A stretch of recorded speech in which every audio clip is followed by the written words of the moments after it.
سعودی عرب میں کچھ مصری مزدور اور انڈین ایک ہی فلیٹ میں ایک ہی ساتھ رہتے تھے۔ مصری مزدور مل کر ہانڈی والی کرتے تھے، ساتھ میں پکاتے تھے اور ساتھ میں ہی کھاتے تھے، جبکہ انڈین الگ سے پکاتا تھا اور الگ سے ہی بیٹھ کر کھاتا تھا۔ ایک دن انڈین شخص چھٹی پر انڈیا گیا، ادھر مصری مزدوروں کو کھانے میں ڈالنے والے مسالہ جات کی ضرورت پڑ گئی۔ مصری مزدوروں نے انڈین شخص سے پوچھے بغیر اس کے کمرے سے مسالہ جات چوری کر کے کھانے میں ڈال دیے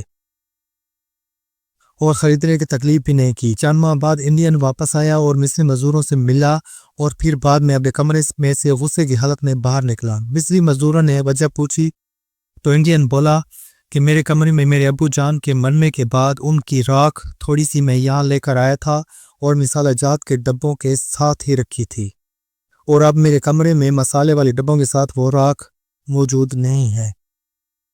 تو یہ سن کر مصری مزدور ہکا بکا رہ گئے اور ایک دوسرے کی طرف دیکھنے لگے اور کہنے لگے کہ مطلب یہ ہوا کہ وہ کالی مرچیں نہیں تھی بلکہ آپ کے ابو جان کی راکھ تھی۔